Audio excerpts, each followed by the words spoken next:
We are wanting to thank you so much for joining us today. My name is Allison Arnold, and I am the Agriculture Extension Agent for Consumer Horticulture here in Buncombe County. I'll be your host today.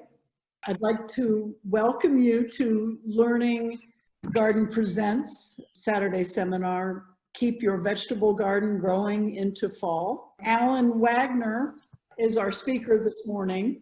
He's been a master gardener for about 14 years and is presently the co-leader of the vegetable garden in the Learning Garden here in Buncombe County Extension Center at Mount Carmel Road in Asheville, North Carolina.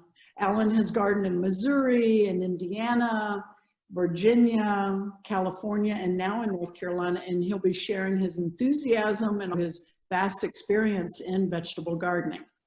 Alan will talk about ways to plant a fall garden and extend your growing season into the fall and winter, and discuss cool weather vegetables to plant and when to plant them, and tips for extending the gardening season using cold frame hoops and row covers. So Alan, take it away. Keep your vegetable garden growing into the fall. Many of the same garden strategies that apply to spring and summer gardening will also be useful for fall gardening. You have to prepare your beds, loosen the soil and amend it, pay attention to watering and weeding, and watch for plant pests. However, there are major differences. Spring gardens are warming up while fall gardens are cooling off. Seeds and seedlings can expect improving conditions in the spring with more hours of sunlight and frequent spring rain. Fall gardens will grow slower as the weather cools and hours of sunlight decrease and sun angle lowers. Plants must be mature or nearly so before the first frost, unless they're very cold hardy. Fall is usually drier, so attention to watering is especially important. Garden is not made for singing, "Oh, how beautiful," and sitting in the shade. I like to use this slide to remind people that gardening, even a few small beds, is a fair amount of work. Singing is fine, but it doesn't grow vegetables. What are we going to try and cover today? Here's your course objectives, and I'll say just a little bit about that. Where will your garden be? In rows, in raised beds, or in a few containers on your deck? What tricks are there for keeping frost off of your crops and keeping them warm enough to grow? How early do you have to get started with the fall garden planting regimen? What can you plant that's likely to succeed in the fall garden? Do you plant seeds or transplants, or simply cut back certain summer crops that sprout again for the fall? What are cover crops, and which ones are appropriate for a fall garden? Here's 3 different types of gardens that you might be exposed to or know about. The one in the upper right, these are large commercial gardens in long rows. Down below, you have typical raised beds, and on the side here, containers. For the home gardener, most fall gardens will consist of a few short rows or raised beds and maybe some containers. Rows and beds. You can plant fall crops in either, but it's probably easier to protect them if they're planted in a bed. And the reason for that is you can put more plants in the same amount of space, and you have a frame that you can use for attaching potential covers. No matter when or how you're growing a garden, it's always a good idea to start with a soil test. This will tell you what condition your soil is in. North Carolina charges $4 per test from December to March. The other months are free. The only expense to you is mailing soil test boxes to North Carolina State University for testing. You can get test boxes and information on how to take a test from Extension Service. The test results come back to you online, and you can call the Master Gardener hotline. In Buncombe County, that's 255-5522. Now repeat that once more, 255-5522, if you need assistance in interpreting the results. As indicated on the slide, in August, the turnaround time is only about a week. But if you wait until fall, when all of the farmers are testing their soil, you will wait considerably longer. That covers our first section on where to plant. Now we're moving on to season extenders. This section deals with how to extend the garden into the fall. You're probably wondering about this slide, archaeology and gardening, and wondering what the heck has archaeology got to do with modern gardening? Actually, quite a bit. Archaeologists have discovered that for thousands of years, early farming cultures used thermal walls, rocks placed around plants, and planting crops close to the bodies of water to extend the growing season and to create earlier starts for some plants. In the mountains of Peru, archaeologists were long baffled by ancient fields that were clearly too high for what they assumed were irrigation ditches that surrounded the fields. Then one archaeologist noticed that some modern farmers were doing the same thing. When asked why they did this, the farmer replied, "The water in the ditches keeps the frost away." Water heated up by the sun during the day cooled slowly at night, providing heating to the surrounding crops and literally kept the frost away. Thermal collectors, bricks, concrete blocks, rocks or rock walls, jugs of water, or small ponds. Anything you can use to collect heat during the day and allow it to slowly radiate during the night is a thermal collector. If the thermal collector is incorporated into row cover or mini greenhouses, it works even better. Try a few bricks between plants in a cold frame. Feel how warm they get on a sunny day. The thermal collectors increase the nighttime temperature inside a cold frame or hoop tent to reduce or prevent frost damage. That's thermal collectors. Temperatures definitely affect productivity. Keeping plants alive and keeping them productive are quite different. 20 degrees is barely alive for some of our toughest fall plants. Floating row covers are very lightweight material that literally floats over the crops and traps a few degrees of heat while allowing sunlight and moisture to enter. Row covers provide some limited frost protection, as well as preventing damaging insects from getting to covered crops. Doubling up the fabric can increase the soil temperature even more and improve your overall productivity. Of course, it also increases the work of covering and uncovering crops. Heavy rains might press your plants down a bit and require some straightening up when the rains cease. You can see in this big bed over here that a heavy rain could flatten some of those plants in the middle, and you have to pull that cover off, pull the rocks off that are in the corners of it, and straighten up those plants, and then go about putting that cover back on. Extending the season with low tunnels and hoop tents. Hoop tents and tunnels are usually constructed with row cover material such as ramie, which is a spun nylon material that's suspended above the plants with fiberglass or metal or bamboo or PVC piping or even wood framing. You can see again why the beds are easier than regular rows to cover. If you look at the one here on the left, you see there's the frame of the bed, and you can attach this plastic right to that frame. If you look at the one on the right, you don't have any kind of frame to attach that material to. That provides you with something to hold down your material. The picture on the left will need to be vented during summer weather. That's plastic, and that temperature, even on a cool day, if it's sunny, you can put a thermometer inside of that plastic tent and the temperature will get up to 120 degrees. So it definitely needs to be vented on sunny days.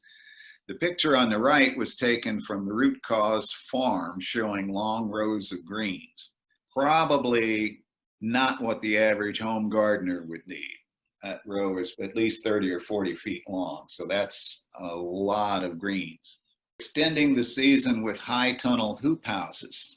The advantage here is that you can walk upright into the high tunnel hoop house. If you notice on the slide, you see there's a full-length door here, just like you would have in a normal greenhouse. So you don't have to be bending and stooping like you would with the lower hoop houses. The downside is that they're quite expensive.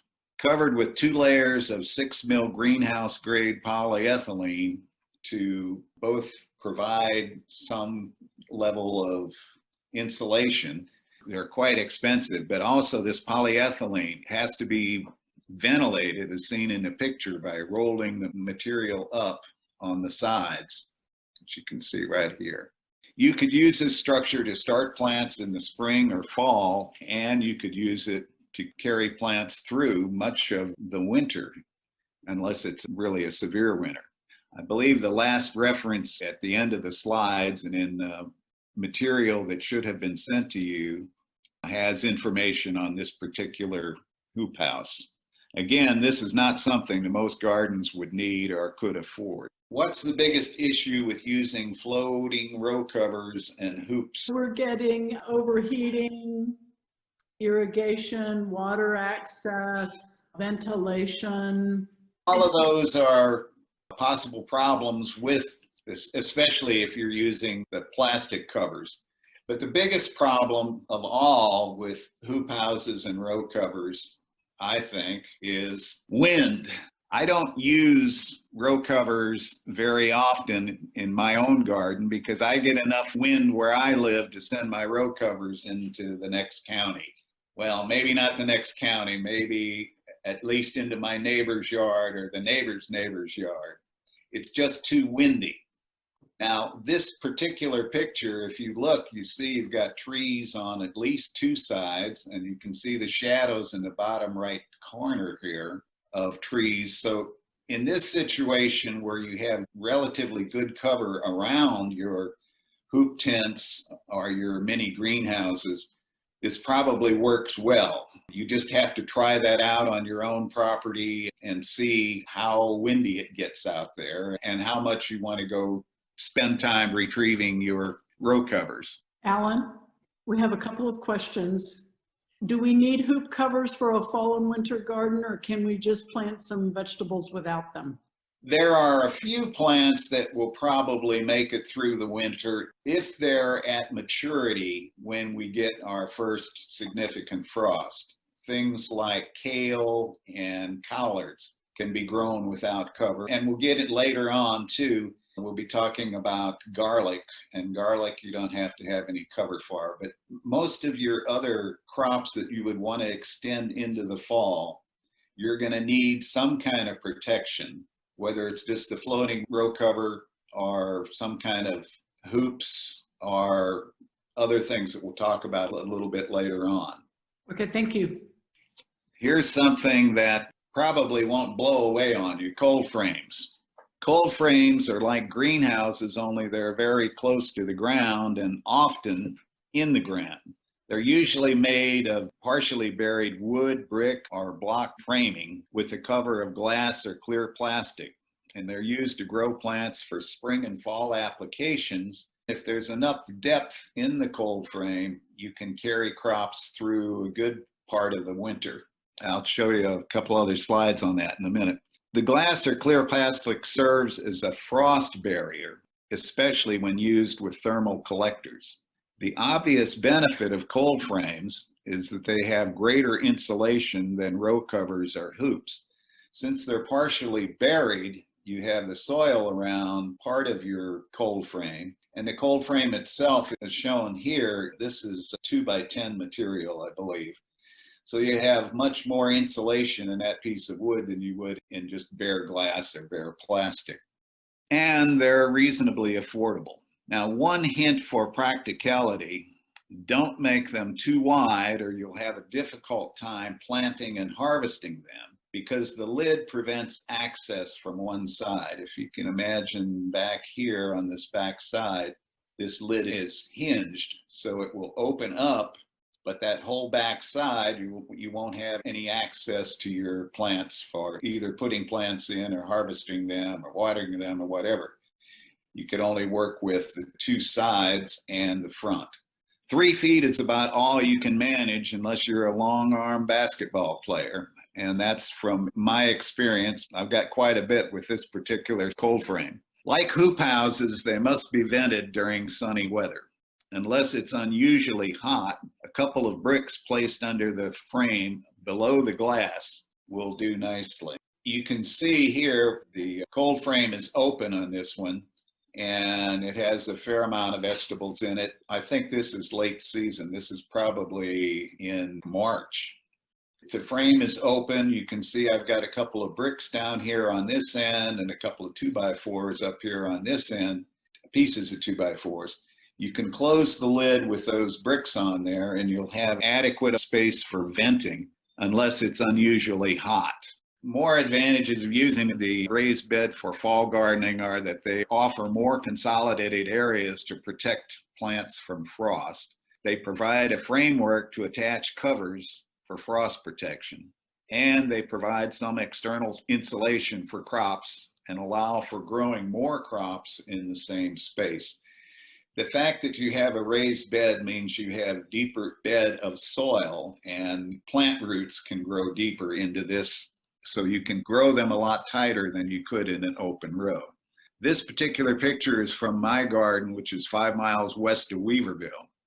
You can see how the lid prevents access from that back side. You can't do anything back here in terms of access. Now, someone had asked me, well, what happens when you get high winds? Won't that blow the lid open?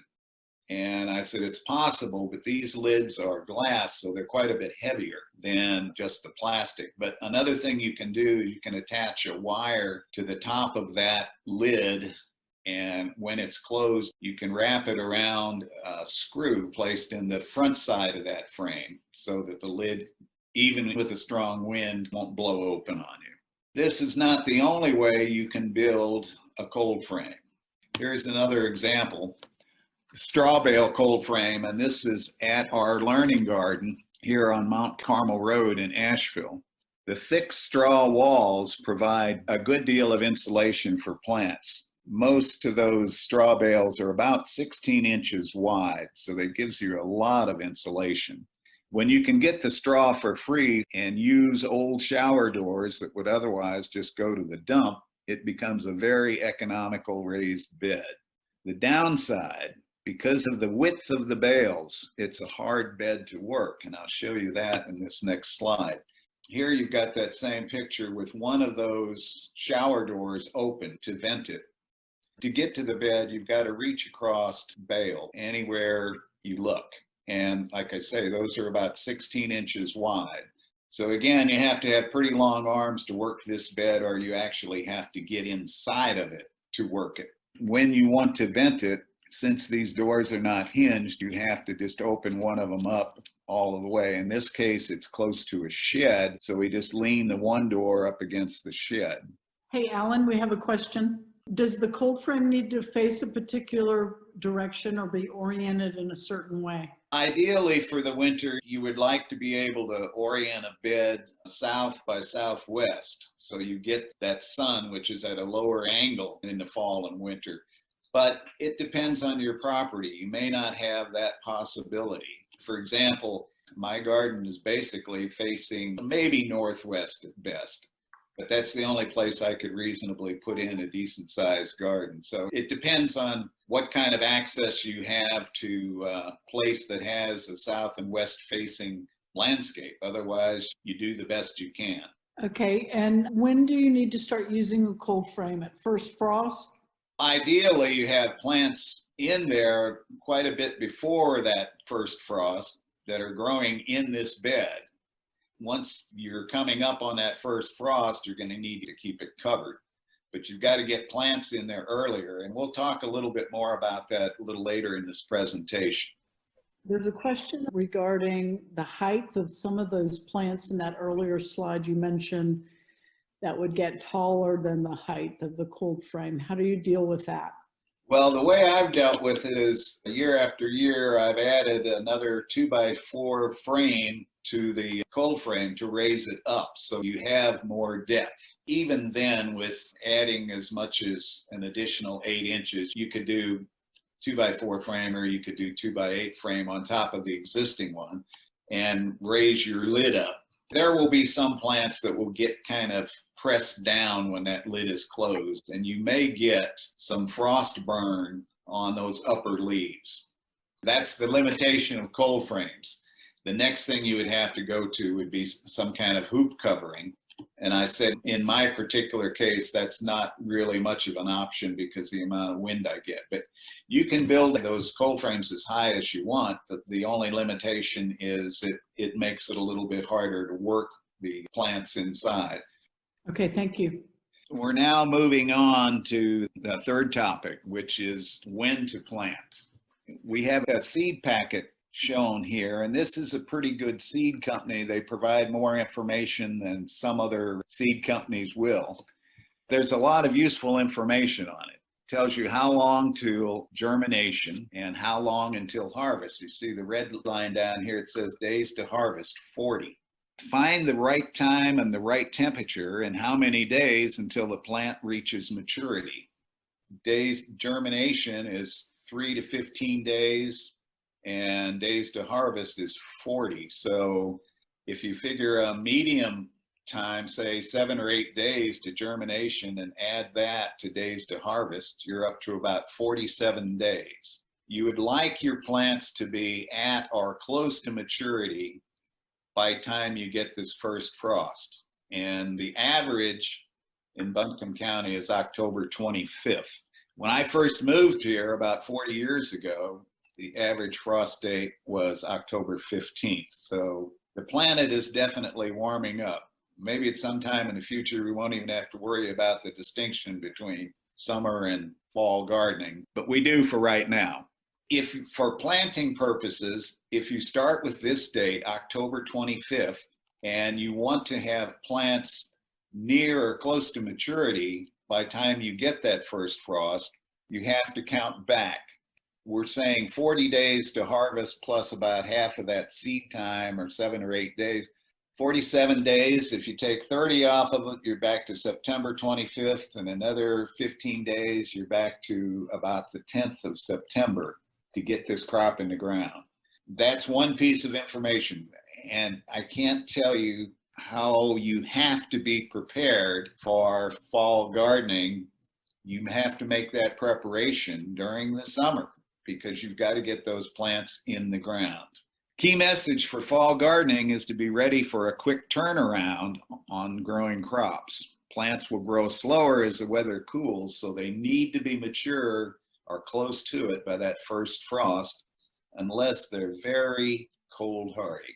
Here's the second slide that talks about this issue of when to plant. And this one, it's pretty complicated, but it's got a lot of great information on it. There are 3 different colors on here, and the purple color is for us here in Western North Carolina.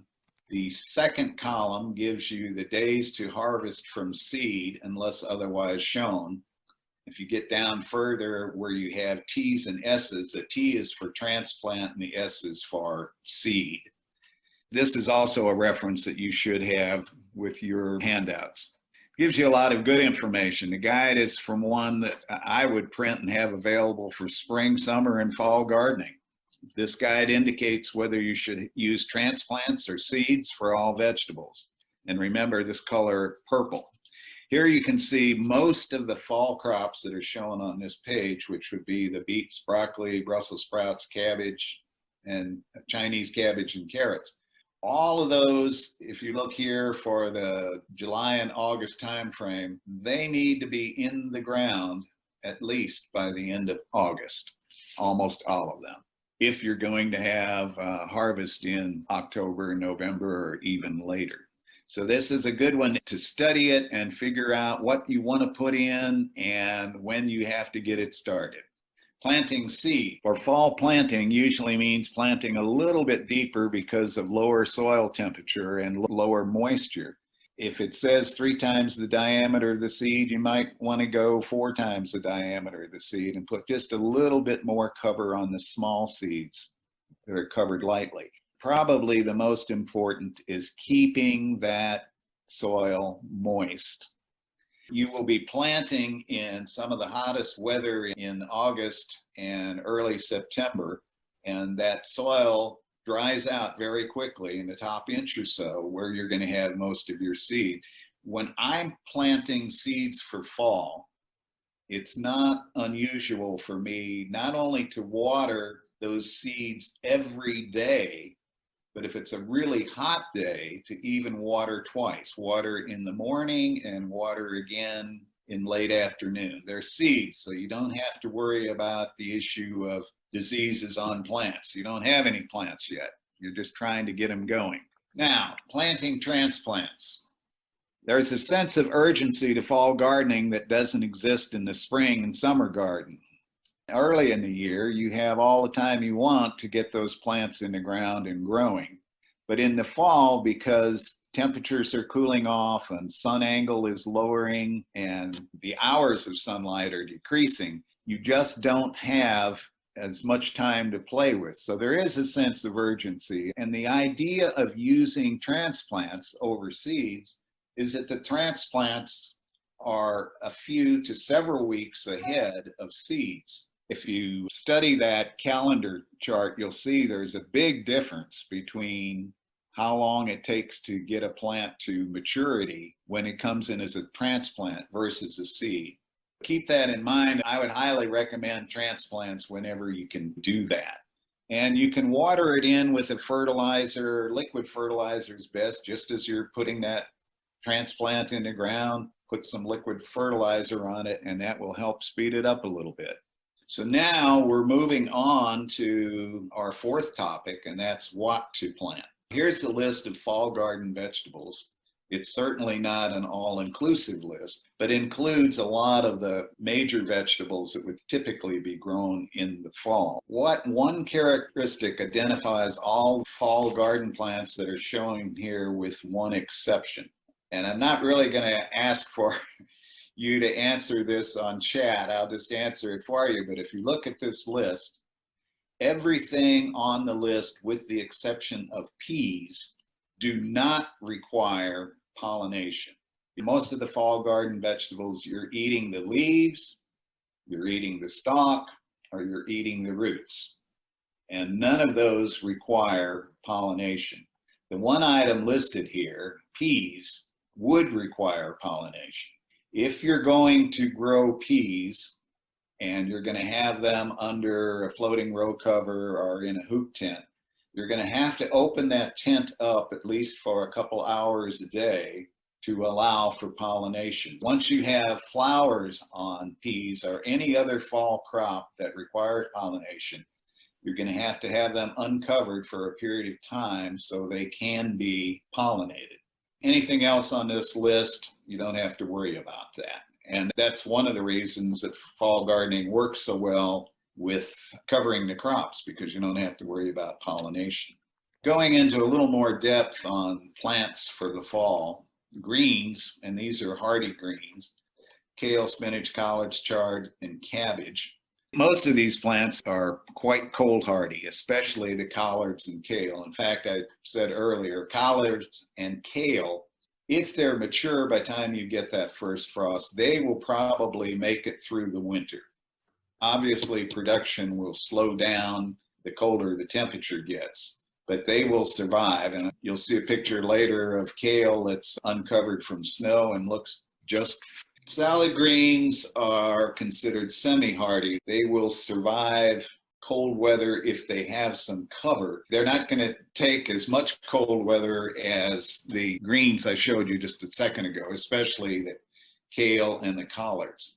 Some that are recommended in our area, head lettuce, romaine, and butterhead are two. And I grow Freckles lettuce, which is in the romaine family, but it's kind of a looser head than a regular romaine.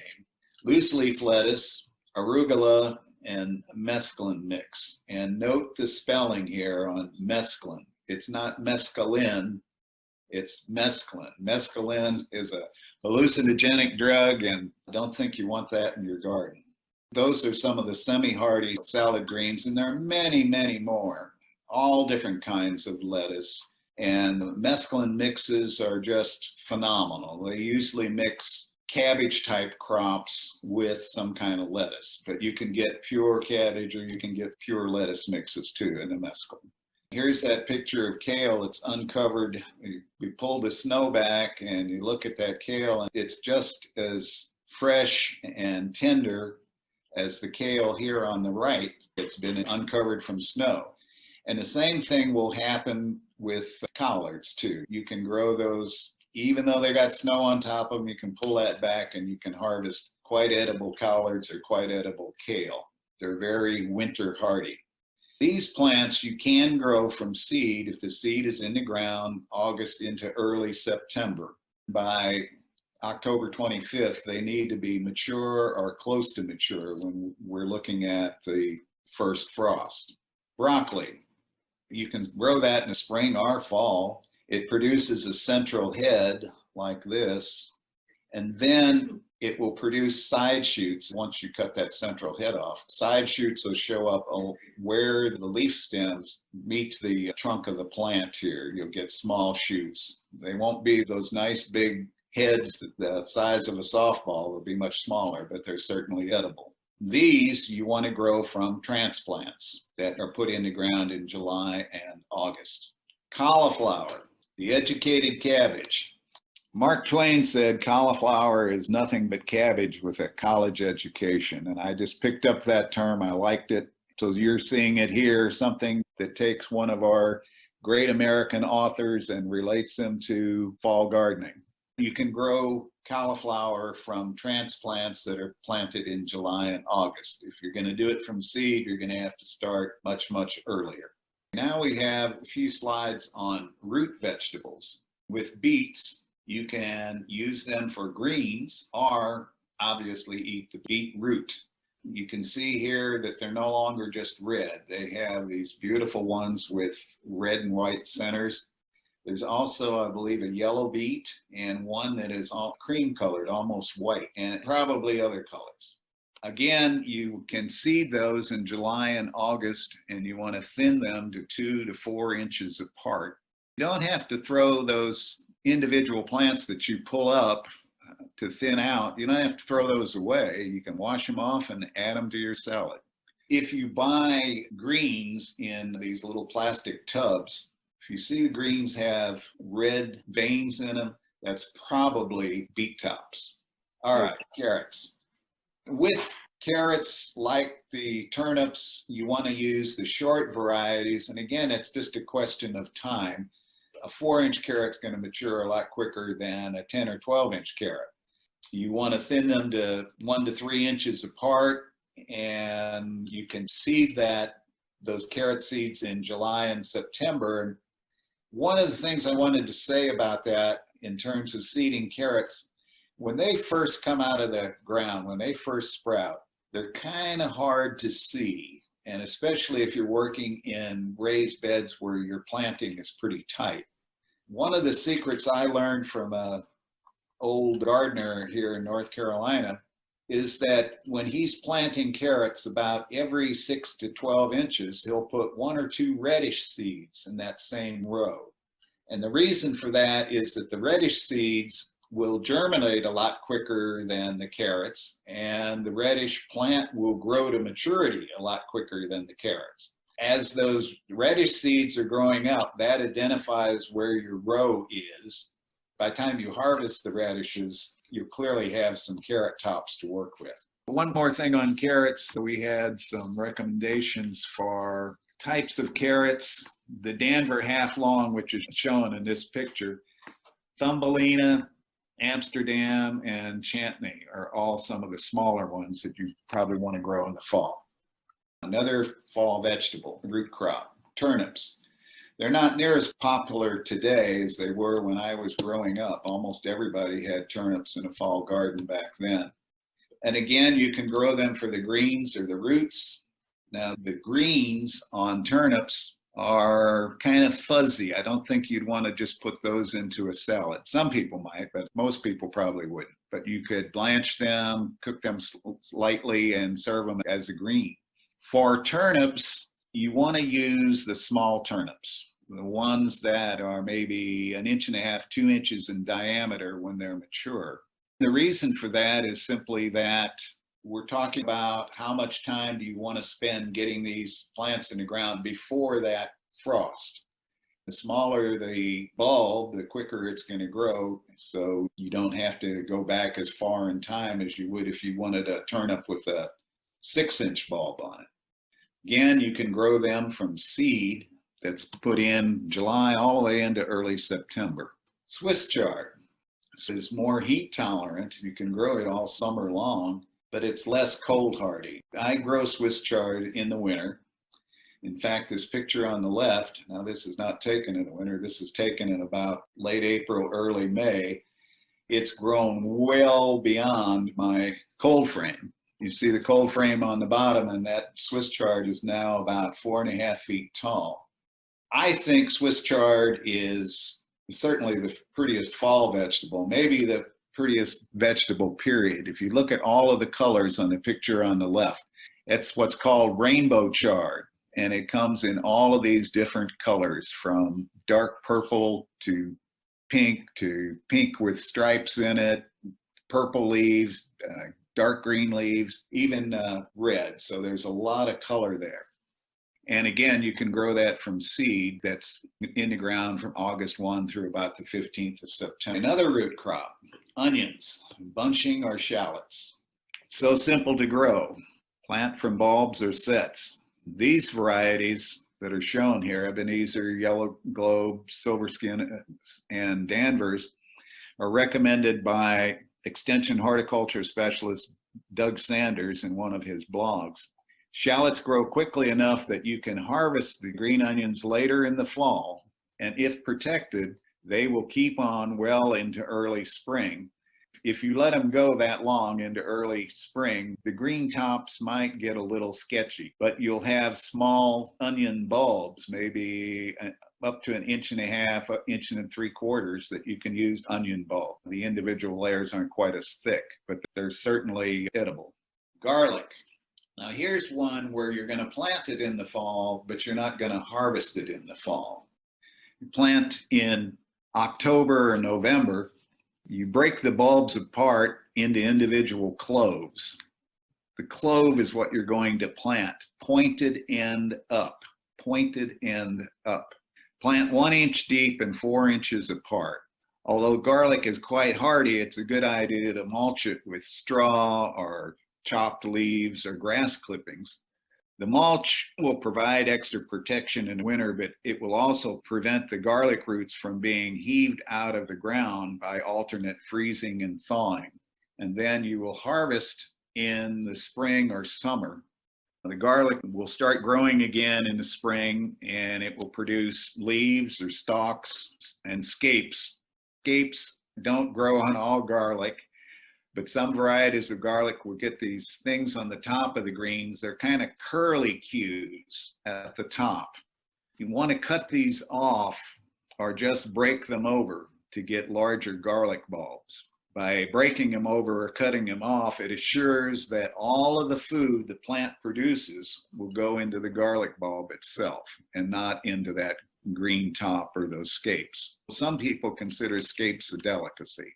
Harvest the garlic when the leaves, stalks turn yellow-brown during the summer. Garlic is best planted from cloves obtained from garden centers or mail order catalogs, and the reason for that is that if you use garlic that you bought in a grocery store, it might have been sprayed with a growth retardant that prevents the plant from putting out green shoots.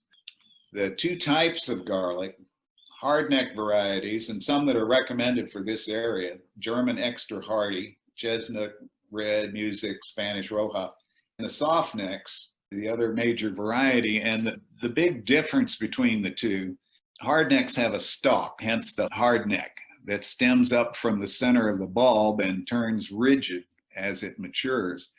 Soft necks don't really have a stalk. They have leaves that are in kind of a sheath that opens up at the top. So you have these long blades rather than a single stalk. Soft neck leaves remain soft and flexible at maturity. Hardneck varieties grow one ring of cloves around the stem, where softneck varieties have layers of cloves around that stem. Some people believe that the hardneck variety has more flavor, and some folks also say hardneck is easier to peel. The garlic that you would typically find in the grocery store are mainly softneck varieties. And the reason for that is that softneck garlic tends to keep longer than hardneck. The varieties that are shown here were recommended by North Carolina Extension horticultural specialist Janine Davis. Those are some that you might want to try if you're going to grow garlic. Alan, we have a question from somebody that lives at 4,300 feet elevation and wondering if they should plant their hardneck garlic deeper than an inch. We didn't talk really about microclimates, and we've got lots of them in Buncombe County. What conditions you find at 2,300 feet versus 4,300 feet are significant. When they say that our average first frost is October 25th, I'm sure it's probably earlier than that at 4,300 feet. I think you could plant it a little bit deeper. You can also mulch it to help prevent any frost damage to it. We're now about ready to move into the fifth and final portion of the talk, and that is on cover crops. There's some information about them. If you don't want a fall garden, or you're just tired of gardening, you might want to try a cover crop. Cover crops are plants that are planted to cover the soil rather than for the purpose of being harvested. Cover crops reduce soil erosion, improve soil quality, and certainly decrease weeds.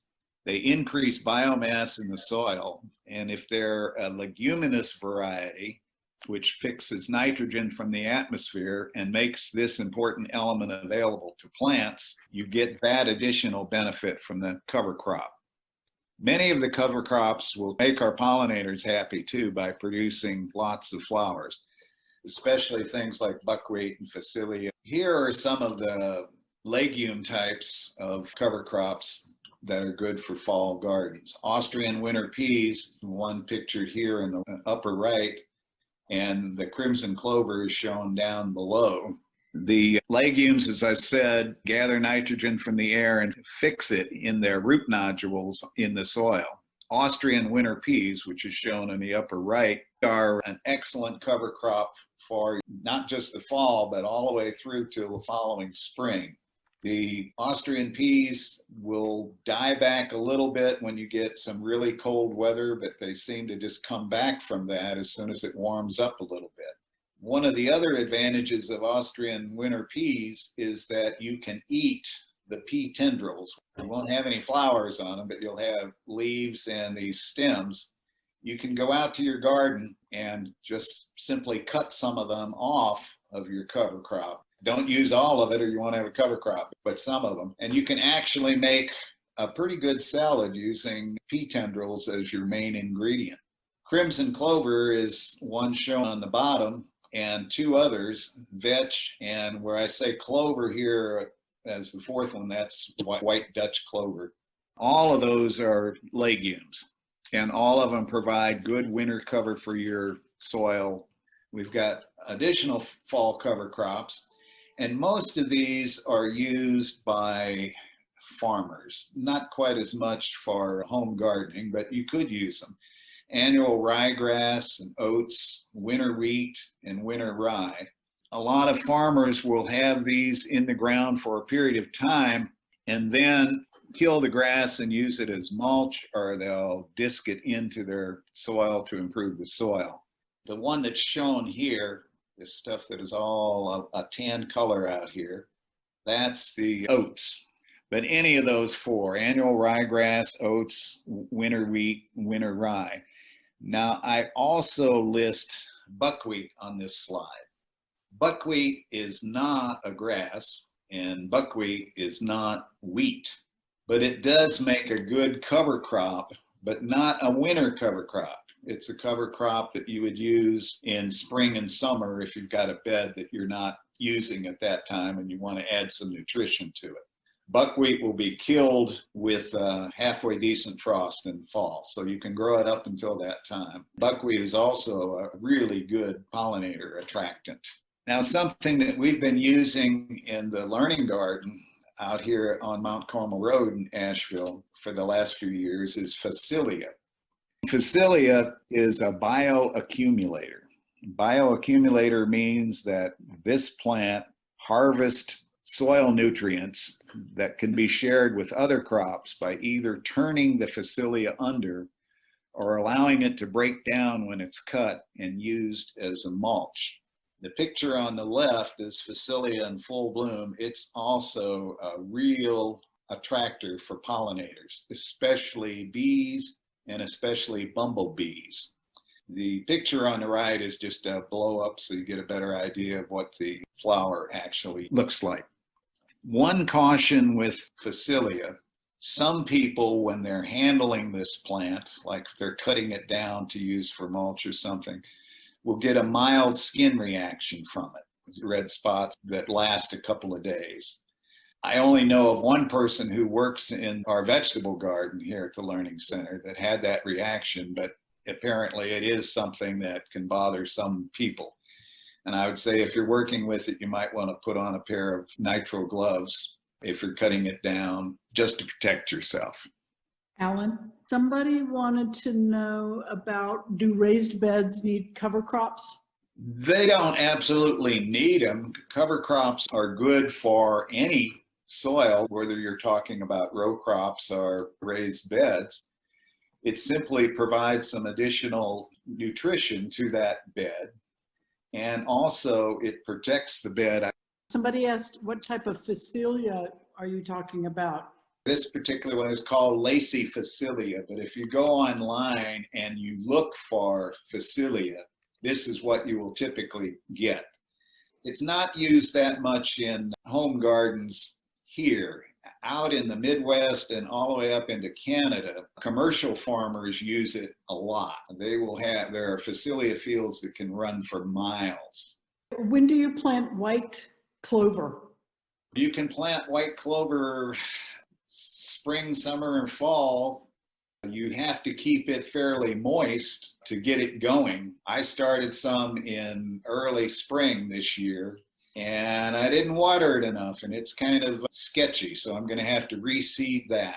The big thing is it doesn't have to hardly be buried at all. It's very fine seed.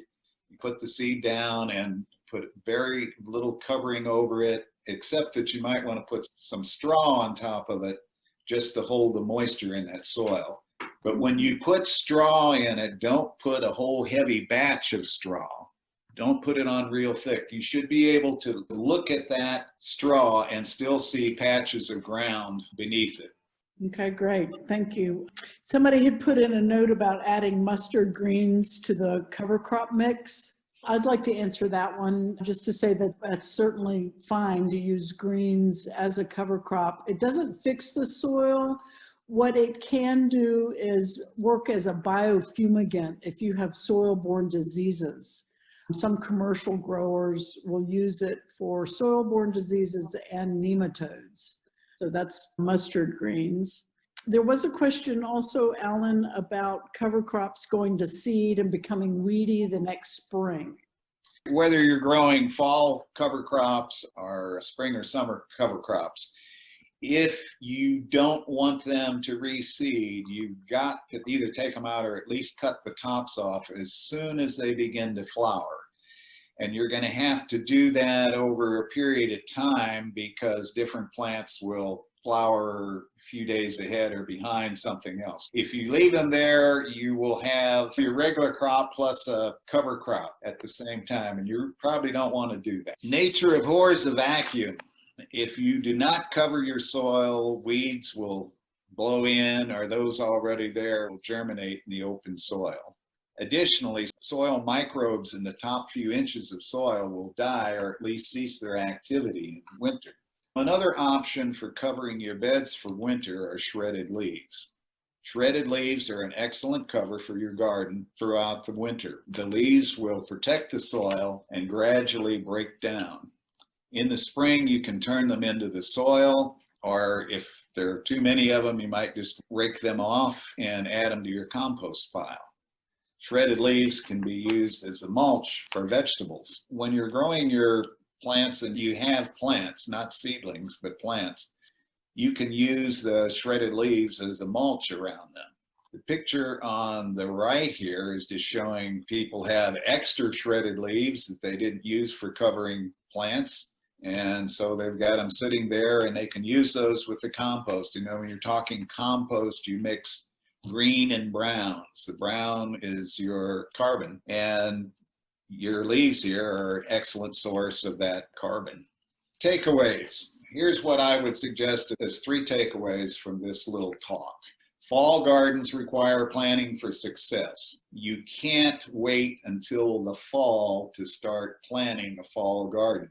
If you look at the timelines for getting vegetables in the ground for fall, you've got to count back quite a ways. So most of your planting is occurring in mid to late summer. There's this sense of urgency in fall gardening. You don't have all the time in the world. The conditions are not improving, they are declining. Hours of sunlight is declining, and the temperature is declining. And finally, you have to have frost protection for most of the things you plant. Not everything, but most of them. If you want to grow plants beyond that first significant frost, you have to have some frost protection. Enjoy growing a fall vegetable, and I hope you've learned something new about gardening. I wish you all success, and thanks for listening. And now I guess we can take some questions. I want to thank everybody for joining us today for our program. Alan, would you like to say anything else before we sign off? I put the slide up for the garden helpline. If you have other questions, it gives the times down there that helpline is available. And beyond that, I just say I wish you the best of luck with fall gardening. And this is the time to get going on it right now.